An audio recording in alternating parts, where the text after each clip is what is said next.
Guten Tag zusammen. Willkommen bei Dankecast Deutsch. Ich bin Henry und heute haben wir ein sehr wichtiges Thema für euch. Wir sprechen über Ernährung und Gesundheit. Wie geht es dir heute, Emilia? Guten Tag, Henry. Mir geht es sehr gut, danke. Und dir? Ich freue mich sehr auf unser heutiges Thema. Ernährung ist so wichtig für unsere Gesundheit, nicht wahr? Absolut. Und wisst ihr was, liebe Zuschauer?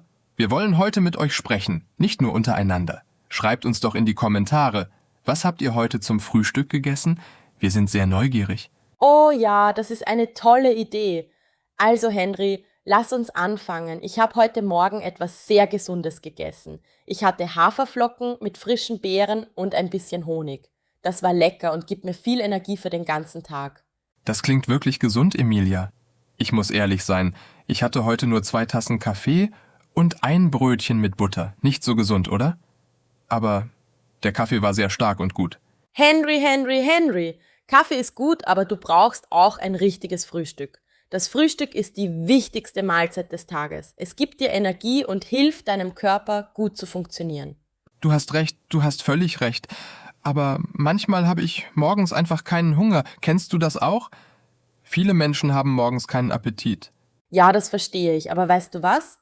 Man kann auch etwas Kleines essen. Ein Apfel, eine Banane, ein Joghurt. Etwas Leichtes ist besser als gar nichts. Der Körper braucht Energie nach der langen Nacht. Das ist ein guter Tipp. Und sagt mal, liebe Zuschauer, seid ihr Frühstücksmenschen oder nicht? Esst ihr morgens gerne oder überspringt ihr das Frühstück manchmal? Schreibt es in die Kommentare. Genau, wir wollen von euch lernen. Aber Henry, lass uns weitermachen. Was isst du normalerweise zu Mittag? Kochst du selbst oder gehst du in ein Restaurant? Gute Frage. Unter der Woche esse ich meistens in der Kantine bei der Arbeit. Sie haben dort verschiedene Gerichte jeden Tag. Manchmal Fleisch, manchmal Fisch, manchmal vegetarisch. Ich versuche nicht jeden Tag Fleisch zu essen. Das ist sehr gut. Zu viel Fleisch ist nicht gesund. Es ist wichtig, eine Balance zu haben. Gemüse, Obst, Getreide, Proteine, alles zusammen macht eine gesunde Ernährung. Genau. Und ich esse sehr gerne Salat. Ein großer, bunter Salat mit Tomaten, Gurken, Paprika, vielleicht ein bisschen Käse oder Hühnchen. Das ist frisch und macht satt, aber nicht zu schwer. Oh, ich liebe Salat auch, besonders im Sommer. Aber jetzt im Winter esse ich lieber warme Suppen. Eine gute Gemüsesuppe ist perfekt für kalte Tage. Sie wärmt den Körper und ist sehr gesund. Suppe ist fantastisch. Meine Mutter macht die beste Kartoffelsuppe der Welt. Mit Karotten, Sellerie und ein bisschen Sahne. Jetzt bekomme ich Hunger. Deine Mutter kocht sicher sehr gut. Selbst kochen ist übrigens auch sehr wichtig für die Gesundheit. Wenn du selbst kochst, weißt du genau, was in deinem Essen ist. Keine versteckten Zutaten, kein zu viel Salz oder Zucker. Das stimmt absolut. Fertiggerichte aus dem Supermarkt haben oft zu viel Salz, zu viel Zucker und manchmal seltsame Zusatzstoffe. Frisch kochen ist besser. Ja, aber ich verstehe auch, dass viele Menschen wenig Zeit haben. Nach einem langen Arbeitstag ist man müde. Dann ist Kochen schwierig. Hast du Tipps für solche Situationen, Henry? Oh ja, man kann am Wochenende vorkochen. Das nennt man Meal Prep. Du kochst große Mengen und frierst Portionen ein. Dann hast du unter der Woche immer etwas Gesundes zu Hause. Das ist eine super Idee. Ich mache das auch manchmal. Besonders mit Suppen und Eintöpfen. Die kann man gut einfrieren und später aufwärmen. Und Zuschauer, macht ihr das auch? Kocht ihr am Wochenende vor für die ganze Woche? Oder kocht ihr jeden Tag frisch? Erzählt uns von euren Erfahrungen. Jetzt müssen wir aber auch über ein schwieriges Thema sprechen, Henry. Zucker ist überall. In Getränken, in Brot, in Soßen. Wir essen oft viel zu viel Zucker, ohne es zu wissen. Oh ja, Zucker ist ein großes Problem. Ich liebe süße Sachen. Schokolade, Kuchen, Kekse. Aber ich weiß, dass zu viel Zucker nicht gut ist. Es macht dick und ist schlecht für die Zähne. Genau. Und Zucker kann auch zu Diabetes führen, wenn man zu viel davon isst über lange Zeit. Es ist wichtig, bewusst zu sein. Man muss nicht komplett auf Süßigkeiten verzichten, aber in Maßen. In Maßen ist das Schlüsselwort. Ich esse manchmal ein Stück Schokolade nach dem Mittagessen. Das ist okay, aber nicht die ganze Tafel. Das wäre zu viel.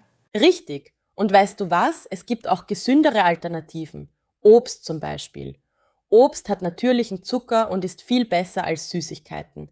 Eine reife Banane oder süße Erdbeeren können das Verlangen nach Süßem stillen. Das ist wahr. Ich esse gerne Datteln. Sie sind sehr süß und lecker und sie haben auch Ballaststoffe und andere gute Nährstoffe, viel besser als ein Schokoriegel. Datteln sind fantastisch. Ich mische sie manchmal in meinen Joghurt oder ich mache kleine Energiebälle mit Datteln, Nüssen und Haferflocken. Die sind perfekt als gesunder Snack. Oh, das klingt lecker. Kannst du mir das Rezept geben? Ich probiere gerne neue gesunde Snacks aus. Natürlich, es ist sehr einfach. Du nimmst Datteln, Mandeln, Haferflocken, vielleicht etwas Kakao und mixt alles zusammen. Dann formst du kleine Bälle und stellst sie in den Kühlschrank. Fertig. Das muss ich probieren. Und liebe Zuschauer, habt ihr gesunde Snack-Ideen? Teilt eure Lieblingsrezepte in den Kommentaren. Wir probieren sie gerne aus. Ja, bitte. Wir lieben neue Ideen. Aber jetzt zu einem anderen wichtigen Punkt. Trinken. Wasser ist so wichtig für unsere Gesundheit. Wir müssen jeden Tag genug trinken. Absolut. Ich versuche mindestens 2 Liter Wasser pro Tag zu trinken. Manchmal schaffe ich es, manchmal nicht. Es ist nicht immer einfach, daran zu denken. Ich habe einen Trick. Ich habe immer eine große Flasche Wasser auf meinem Schreibtisch. So sehe ich sie ständig und denke daran zu trinken. Es hilft wirklich. Das ist clever. Ich sollte das auch machen. Oft vergesse ich einfach zu trinken, besonders wenn ich viel Arbeit habe oder konzentriert bin. Genau, das passiert vielen Menschen. Aber Wasser ist so wichtig. Es hilft bei der Verdauung, es hält die Haut gesund, es transportiert Nährstoffe im Körper. Ohne genug Wasser können wir nicht gut funktionieren. Und manchmal, wenn wir müde sind oder Kopfschmerzen haben, liegt es einfach daran, dass wir zu wenig getrunken haben. Ein großes Glas Wasser kann oft schon helfen. Ja, das stimmt. Aber Henry, was trinkst du außer Wasser? Trinkst du Saft, Limonade oder andere Getränke? Ich trinke viel Kaffee, wie du schon weißt. Und manchmal Tee. Grünen Tee mag ich sehr. Er ist gesund und hat weniger Koffein als Kaffee. Saft trinke ich selten, weil er viel Zucker hat. Richtig. Viele Menschen denken, Fruchtsaft ist sehr gesund. Und ja, er hat Vitamine, aber er hat auch sehr viel Zucker. Es ist besser, eine ganze Frucht zu essen, als Saft zu trinken. Das wusste ich nicht immer. Als Kind habe ich jeden Tag Orangensaft getrunken. Meine Mutter dachte, das ist gesund. Aber heute weiß ich, dass es zu viel Zucker war. Ja, viele Eltern machen das. Sie meinen es gut. Aber heute wissen wir mehr über Ernährung. Ein Glas Saft ab und zu ist okay, aber Wasser ist das beste Getränk für jeden Tag. Und was ist mit Limonade und Cola? Ich denke, wir sind uns einig, dass die nicht gesund sind, oder? Oh nein, definitiv nicht. Diese Getränke haben so viel Zucker. Eine Dose Cola hat etwa 10 Teelöffel Zucker. Das ist viel zu viel und Light-Versionen mit künstlichen Süßstoffen sind auch nicht die beste Wahl. 10 Teelöffel? Das ist ja verrückt. Niemand würde 10 Teelöffel Zucker in seinen Kaffee tun, aber wir trinken es in einer Dose Cola. Genau, deshalb ist es so wichtig, bewusst zu sein. Man muss die Etiketten lesen und wissen, was man isst und trinkt. Information ist Macht. Gut gesagt, Emilia. Und Zuschauer, trinkt ihr genug Wasser jeden Tag? Habt ihr Tricks, um nicht zu vergessen? Schreibt es uns. Jetzt möchte ich über Gemüse sprechen. Gemüse ist so wichtig. Es hat Vitamine, Mineralien, Ballaststoffe. Wir sollten jeden Tag viel Gemüse essen. Verschiedene Farben, verschiedene Sorten. Ich esse gerne Brokkoli und Karotten und Paprika. Aber ich muss ehrlich sein, manchmal ist Gemüse ein bisschen langweilig.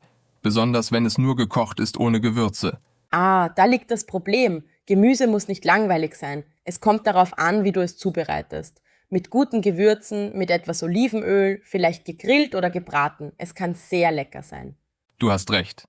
Ich habe neulich Blumenkohl im Ofen geröstet mit Olivenöl, Knoblauch und Paprikapulver. Es war fantastisch. So viel besser als nur gekochter Blumenkohl. Siehst du, Gemüse kann richtig lecker sein. Man muss nur ein bisschen kreativ sein. Und es gibt so viele verschiedene Gemüsesorten zu entdecken.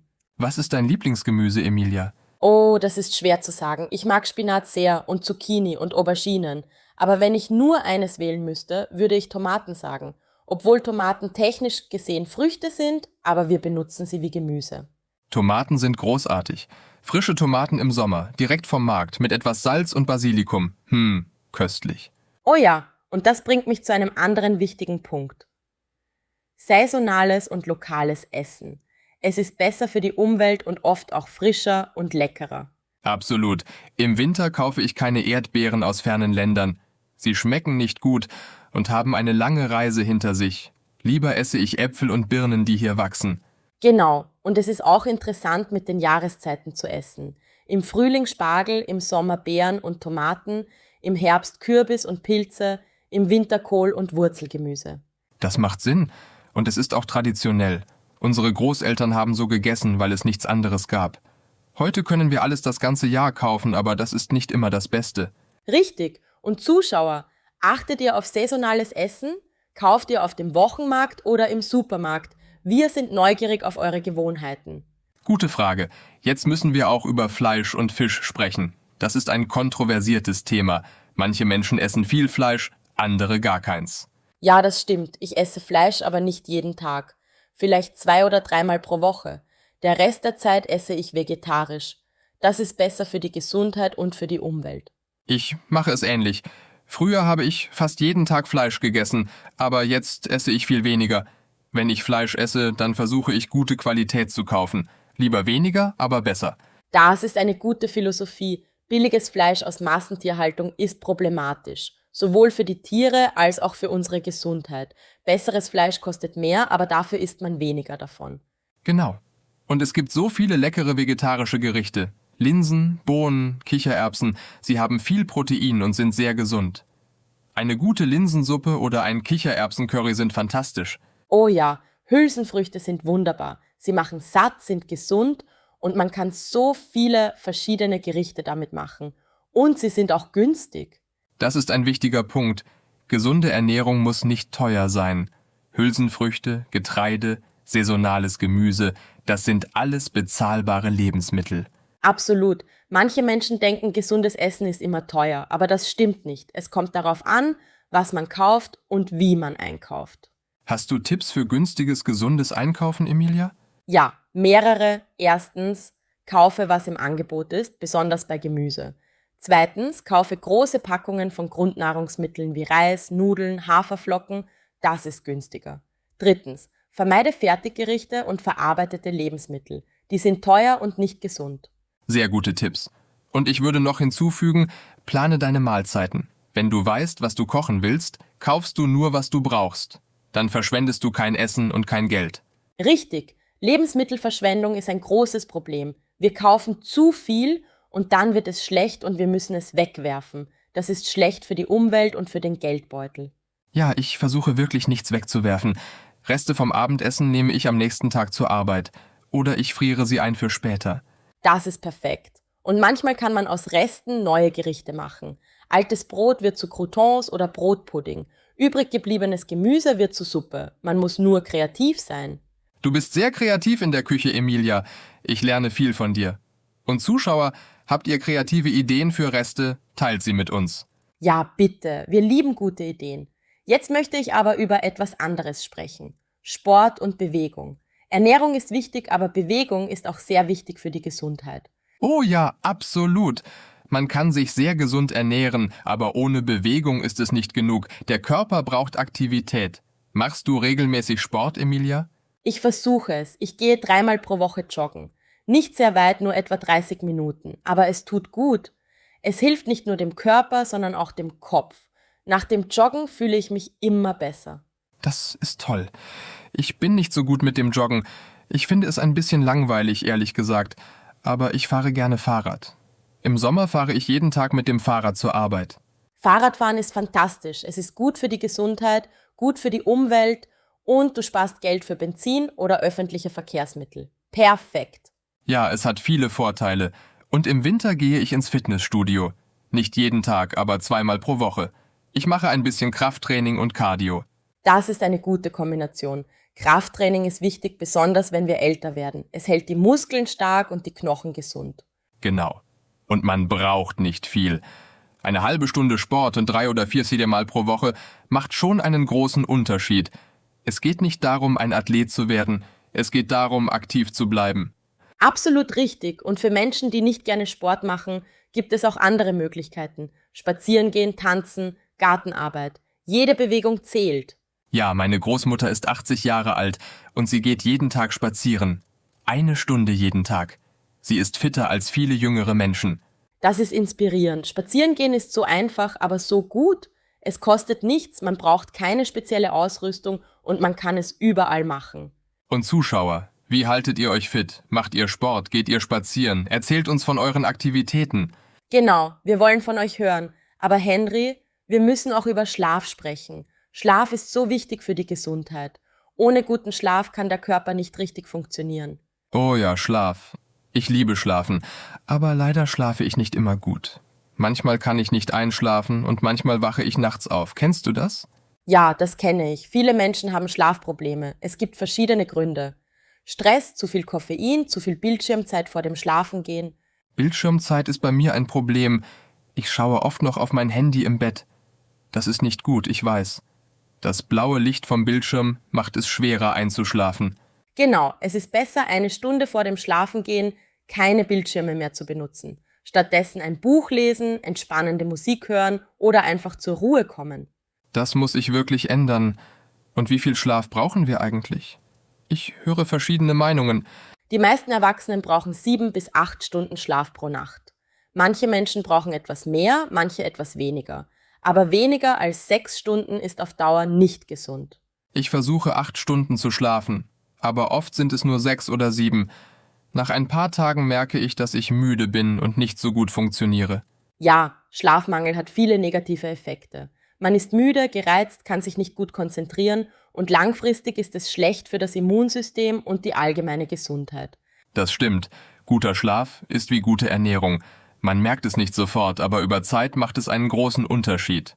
Absolut, Gesundheit ist ein Paket. Gute Ernährung, regelmäßige Bewegung, genug Schlaf, wenig Stress. Alles zusammen macht einen gesunden Lebensstil. Und es ist nicht perfekt.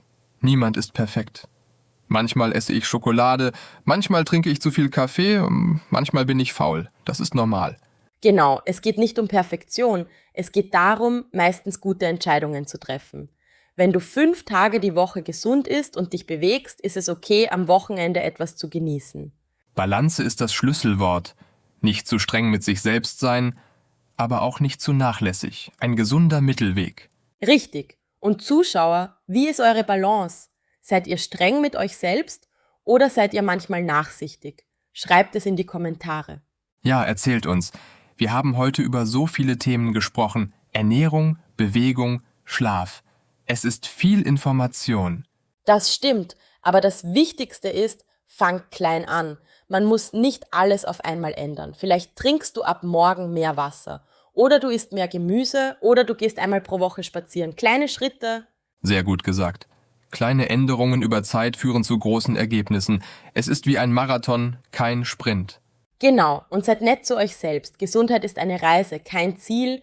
Es geht darum, jeden Tag ein bisschen besser zu werden. Wunderbar. Ich denke, wir haben heute viel gelernt. Ich habe auf jeden Fall viel gelernt von dir, Emilia. Danke für die vielen guten Tipps. Gerne, Henry. Und danke an alle Zuschauer, die heute dabei waren. Vergesst nicht, eure Gedanken und Erfahrungen in die Kommentare zu schreiben. Wir lesen alles und antworten gerne. Ja, bitte. Eure Kommentare sind sehr wichtig für uns. Und wenn euch diese Episode gefallen hat, gebt uns einen Daumen nach oben und abonniert den Kanal. Genau, so verpasst ihr keine neuen Episoden. Und sagt uns gerne, über welche Themen ihr in Zukunft hören möchtet. Wir sind immer offen für Vorschläge. Perfekt. Dann sagen wir jetzt Tschüss und bis zum nächsten Mal bei Dankecast Deutsch. Tschüss zusammen, bleibt gesund und achtet auf euch. Bis bald.